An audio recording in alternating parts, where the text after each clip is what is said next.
Nothing of note happened last week as teams returned, recharged, and refreshed. Lucky fans picked up some swag from their favorite teams, as well as crushed the cornhole competition during the tailgate.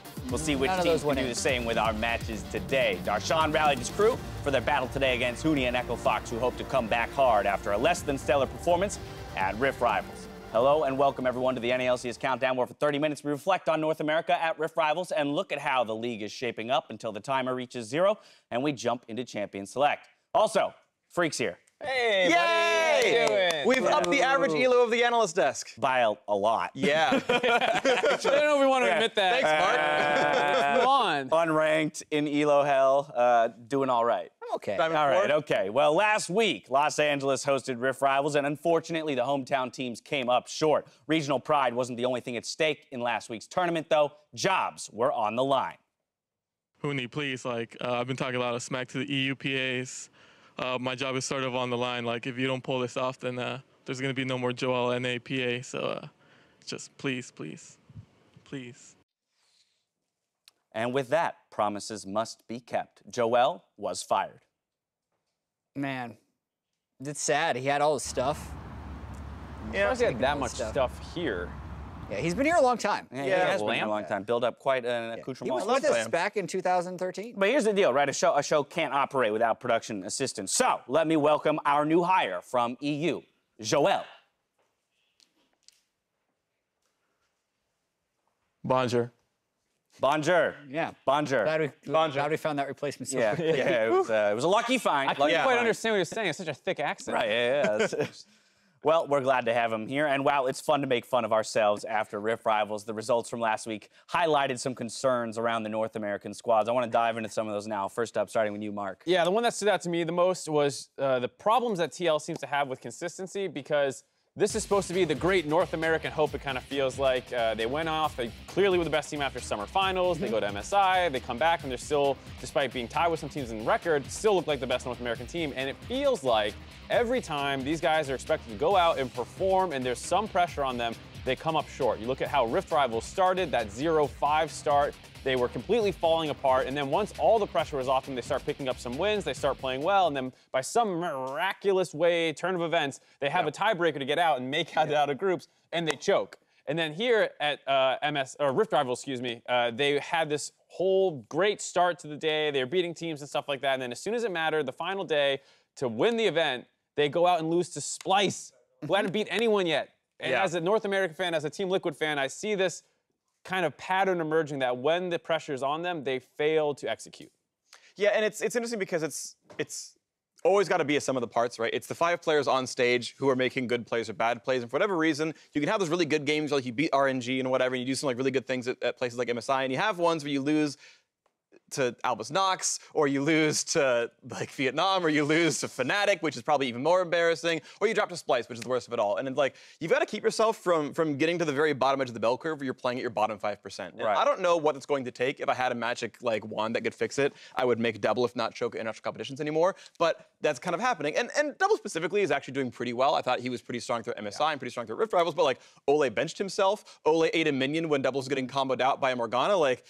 The players are making catastrophically bad mistakes that should just not happen. Yeah, and Freak, I like how you bring up Worlds of past years because it's not a new thing. Yeah. And even looking at Team Liquid specifically, this happened in the spring split as well, in between weeks 4 and 7, because they started 5-1. We were saying they were the greatest.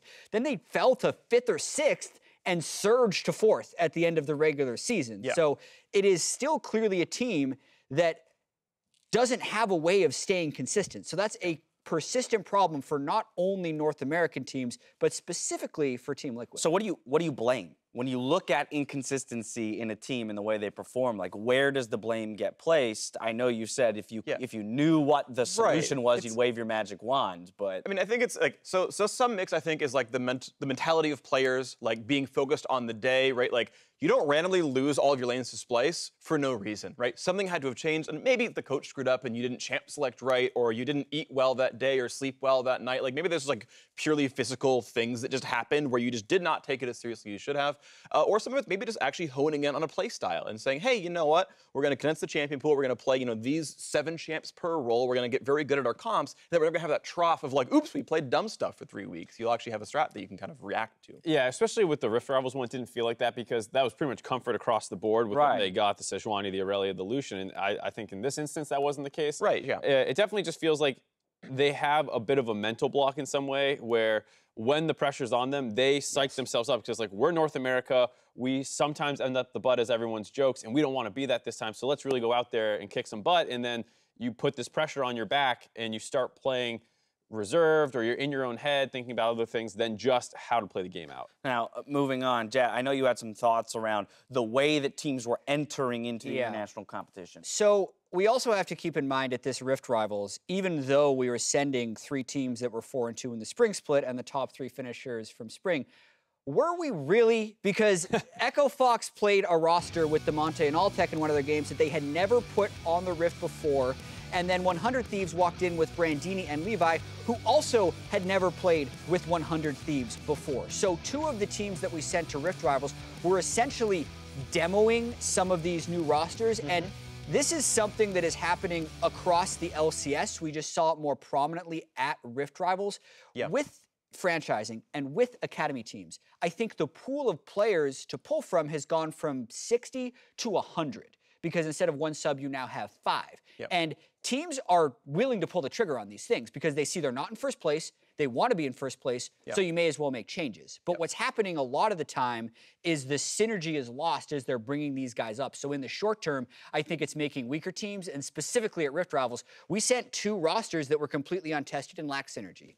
Yeah, and I think it's an interesting discussion to have because I know we kind of both want to jump in on this one. Changing up your roster and like lane swapping like Echo Fox has been doing, I think makes a lot of sense in the regular season. Like Echo Fox are a top 3 NA team, and they're gonna finish top 3. They're gonna make at least semifinals, and they're probably gonna go to Worlds. They're doing that WoW experiment. Yeah, right, exactly. They're so good, they can get away with that, and it's fine during the regular season. But you're up against like freaking G2 and Fnatic. Like, I think you should take Rift Rivals seriously. It is the 3rd most important international tournament of the year. There's Worlds, which 3 teams go to. There's MSI, which 1 team go to, which Echo Fox didn't. And there's Rift Rivals, which they got to go to. 3 teams go to. Yeah, right. And so there are 2 international tournaments of the year for Echo Fox at most. And they're like, you know what, let's just make it practice, right? Like, screw trying to win the thing, right? And I feel like that's such a bad approach to it. 100 Thieves in a very similar boat. Like, I assume they had the capability to execute their Meteos onto trade next week and submit someday Meteos for Rift Rivals and say, and then when that's over, then we'll make the trade. And yes, it's 1 week less practice coming into the regular season, coming in for the hopes for Worlds, but this is your 2nd biggest tournament of the year because you didn't go to MSI. I think you should take it seriously, run your real roster, and try to win the thing. I think maybe you can hold some of that criticism more against Echo Fox, but for 100 Thieves, I totally see where they're coming from, where,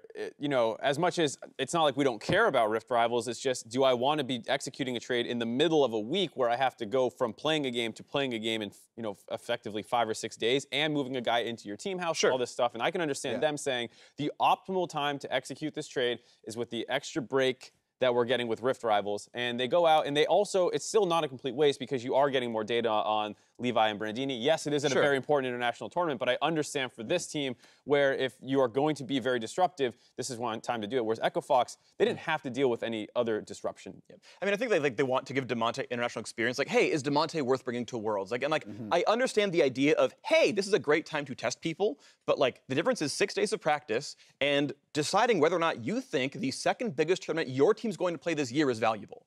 In my opinion, it is. You're representing your region, trying to beat the best teams in Europe, and I think you should put your best foot forward, not say, well, it's basically scrims.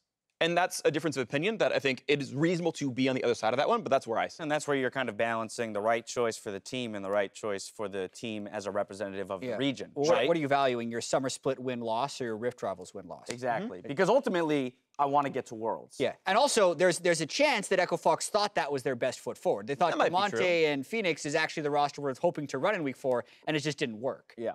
Well, outside of inconsistencies and outside of roster stuff, Freak, what was your major takeaway from the tournament? The big thing I saw was, and we've all seen the stat online, the 7-0 Aatrox Heimerdinger record against North America. And I do think that new champions and new things like this are a great time to show that your analysts are good, that your players are good, that you can jump on things first. And what's funny is typically that's been a good hallmark for new teams. Like, RNG won MSI because Kai'Sa came out and they played around Uzi. And CLG went to the finals of MSI with Aurelion Sol and Huhi, right? The opportunity to say, hey, there's something new, let's go learn it, is a great opportunity to prove that you're the best and to jump out ahead. And I think NA super hard dropped the ball here, where it should not be that hard to put in a bunch of games on Aatrox and have the champion ready. And if you're not ready to play Aatrox, it shouldn't be that hard to figure out your lane matchups. Like, Echofox clearly thought Renekton was a good counter pick into Aatrox. So good, they threw their mid laner, who hasn't played Renekton in years, on the champion. He got smashed. Then they put Huni on the champion. He got smashed. It's like, how hard is it to play a 6-minute laning phase against another top laner? Like, Huni says, hey, Impact, I hear Aatrox is a new champion. You want to play some Fiora Aatrox games and just play for 6 minutes and then remake the game. You can get through 10 laning phases in an hour and actually learn laning phases and figure out that you're not going to counterpick yourself on stage. And like, it's amazing to me that you can drop the ball this hard for a champion that was in the game for a week and a half. Do you think the frustration around, game knowledge and preparation towards picks is warranted, Mark? Yeah, I just don't see how Europe on a plane figured out Aatrox better than North America did. I just don't understand how they landed. They were jet lagged, and they're like, I instantly know how to play this champion at the optimal level, and somehow we knew that Aatrox was good into Renekton, and you thought it was Renekton good into Aatrox. So yeah. I absolutely agree with this point, and like, I just think it's a situation. It's not like we thought we could beat Aatrox. We didn't even play it. Like, no one tried to play it on our side. So it was very disappointing to see. Yeah, and I do think Aatrox and Heimerdinger are different problems. Right. So the Aatrox is something that is clearly new for everyone, and they're all grinding. Heimerdinger is a champion who in the patch notes is pretty much untouched for the past year, and Europe was the one region that was playing the most of it. It's still mostly unseen around the world, and that's a champion who, I did some digging into it this week, is actually really hard mechanically, as well as being really unique in the way you're trying to use him. So I'm more willing to accept that they just hadn't played against a good Heimerdinger, and that was kind of their first exposure to it. And now everyone's grinding games and trying to learn at that level. Aatrox, though, is the one that's completely unacceptable. I got to jump in here. We're running short on time, but the final question that results from this is what changes?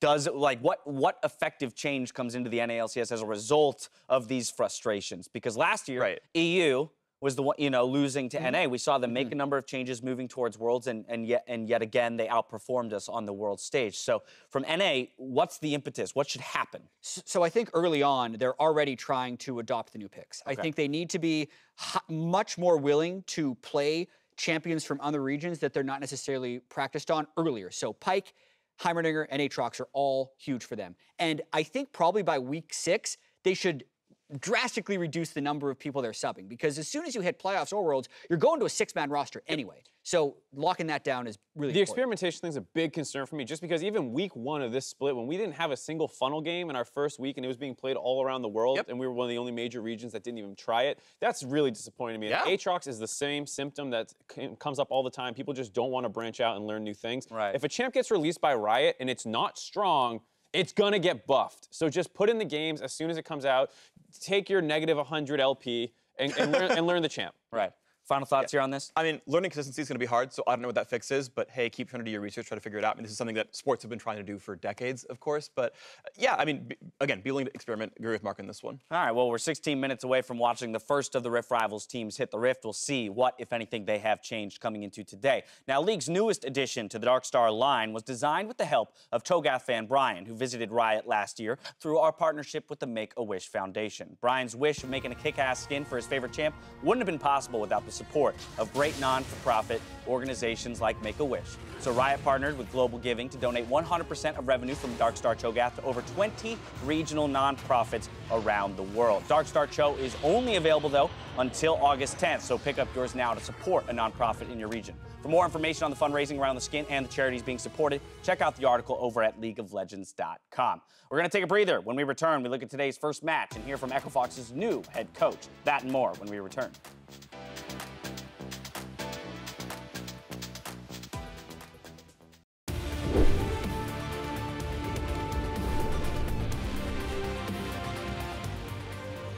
Welcome back to the NA LCS Countdown. About 11 minutes away from Game 1. And as the race for Oakland ramps up, make sure to pick up your tickets for the NA LCS Summer Finals at the Oracle Arena. Tickets are on sale now for September 8th and 9th, so you can witness the crowning of the Summer Champion.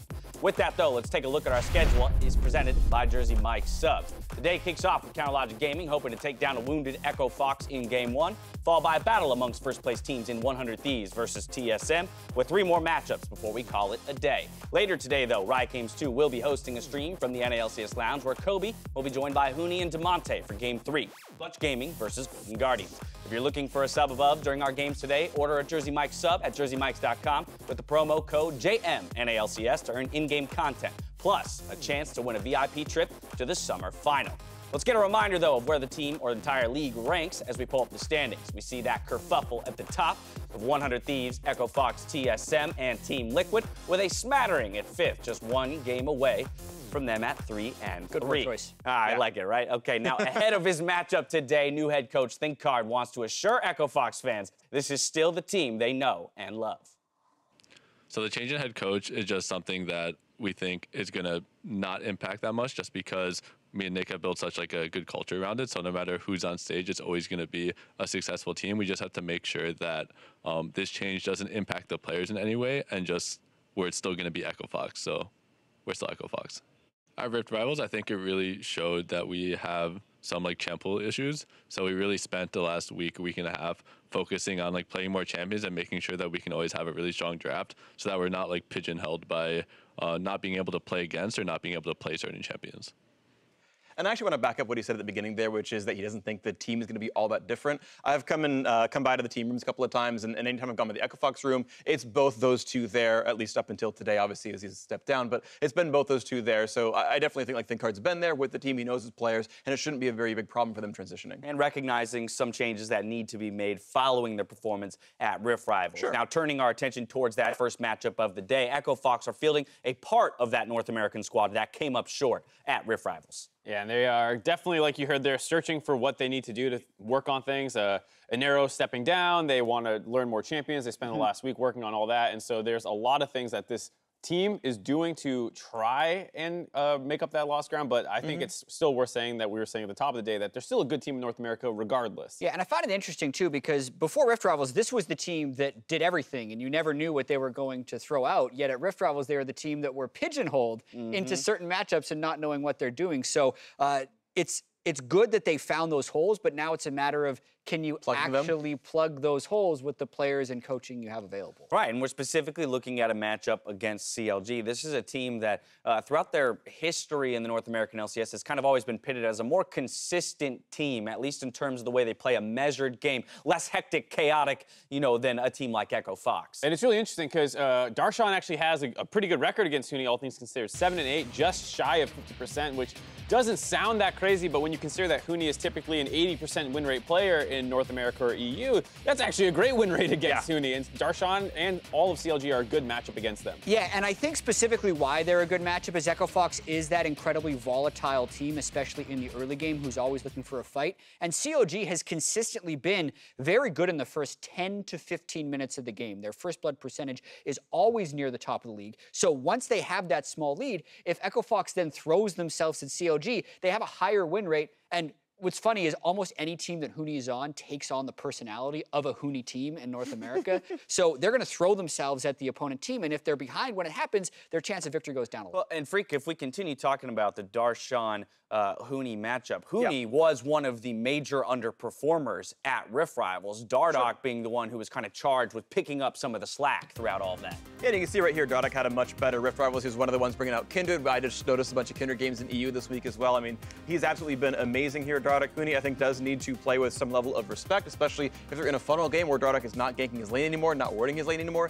He's got to be a bit more cautious about that. We saw some very big overcommitments from him as well. Also, kind of picking himself, or at least playing the matchup wrong in the Renekton and Aatrox games as well. So definitely does need to step up here. And there is a slight concern here for me because I really liked Dardoch's pairing with Huni because he was always going to look up to Huni and Dardoch wasn't going to be the best player on the team. But when he's been the best player on a team before, and that didn't end well from an attitude perspective. So we need to see the maturity from Dardoch, if he is the best performing player on the team, to not have other players on his team fall down, but instead find a way to lift everyone back up. And I think hopefully that's going to work well with just the Echo Fox environment. From what it seems like, they are a more relaxed team than some other orgs that he's been on. I think, CLG, Immortals, TL have all been teams that wanted to have like a really strong, almost like top-down approach where the coach is, we're 100% in control of a lot of situations, where with Echo Fox, it feels very player focused, and they really value what each person around them thinks. I mean, we saw a smile on Dardok's face there as he took the stage, so it seems like spirits are high in the Echo Fox camp.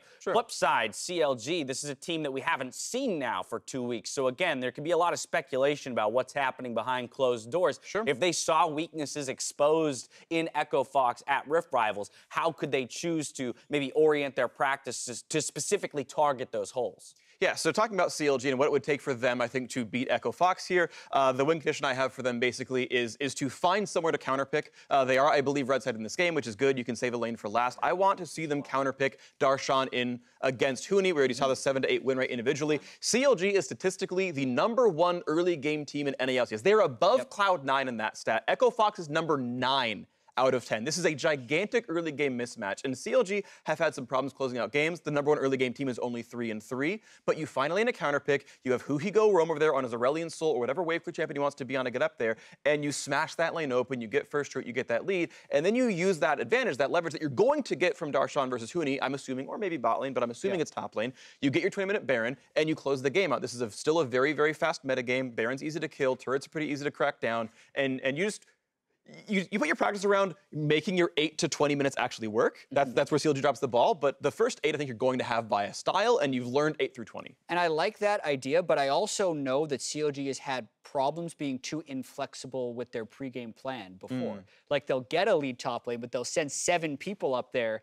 There's not 7 people on the map. That's essentially what it feels like. They bring in Daisy and Tibbers. And lose the rest of their base. Leisha buff up there. Yeah, definitely draft and play to one side, but make sure you're not losing focus of the whole map. Is what CLG's problems have been in the past. Flip side of the matchup, Mark, you're taking Echo Fox. What are the win conditions? Yeah, I'm very much in agreement with the strengths of CLG. So for me, Echo Fox should actually play more reactive early on. They sometimes get themselves in too much trouble getting their hand caught in the cookie jar when they're trying to make plays and it's not 100% synced up. And you know CLG is going to make plays. You know Reignover is going to get first blood. So play back. Let CLG kind of get their early advantages, because there's a reason they're 3-3. Despite having the best early game in the league. It's because they make mistakes later on in the game, and you want to wait for that portion where CLG are not completely in their wheelhouse with all this great early game planning. And then Echo Fox is great at finding these kind of strange fights in the mid game, and that's where you're going to punish CLG the most. So play a little reactive early on, and then switch gears once you get your own lead, or just if the game is stalled out at that 20-minute mark. Plays out that way. Sounds like we got a really fun matchup ahead of us with 3.5 minutes till that one. Let me get you guys' predictions for the day. Up on the board, we're including Freak in this one, of course. I knew you were picking CLG. One major difference. Wait, that means I win! That comes, Jack picked CLG. That's for sure. Echo Fox win this one. Jack, Mark, 5-0. We win this one. Yeah, Freak and Mark together on this one. Since this, game one is the only one in which we disagree, and I didn't actually get win conditions from you, Jack. You did, of course, respond to Freak's. Why is it that you have confidence in CLG over Echo Fox here? I mean, you never have that much confidence in CLG, if I'm being completely honest. But most of it comes with them being the best early game team in the league, and Echo Fox potentially being in a very scattered state after Rift Rivals. I know over in the EU LCS, with the travel back, it hurts them a little bit more, but those teams had a hard time this week. G2 went 0-2 despite being undefeated before. So I think there's a chance. There's a slight Rift Rivals hangover. They were worried to wrap up against a bunch of European teams, whereas CLG has had this whole time to look at Echo Fox, figure out their own game. They get to see the Heimerdinger. They get to scrim against it. They get a little bit more time to prepare, and I think this first game up gives them a decent chance. The other matchup I want to talk about, now all 3 of you are in alignment, but 100 Thieves, TSM, although Cloud9 is another topic of discussion we'll get to maybe at some point later in the day, but 100 Thieves TSM, this is TSM, the only 4-2 team that we didn't see go to Rift Rivals, but yet they're first place teams, and you guys are confident the matchup's going to go one way. I think for 100 Thieves, the scary part is so much of their recent success was with Funnels and Meteos in the bot lane. Meteos isn't there. Does that kill the Funnel strategy? Can they continue to play what was working for them just a week and a half ago? All right, so with the roster shakeup, less confidence there. Tomorrow, we'll be sitting down with NA LCS Commissioner Christopher Greeley. If you have any questions for essentially the person who runs the league, tweet to @LOL Esports, and we'll grill him tomorrow for the answers that you need. With the NA LCS Countdown almost complete, I've got to say congrats, Freak. You're the first person to make it through an entire countdown sitting in that seat. Yeah, thanks, Dash. I mean, I really am just the best. Ow! Oh, God! Oh, what? Whoa, fire! Jack, put him out! Put him out! Joey, Is he all right? The cat's stuck on. I can't put the water out. What's going on? All right.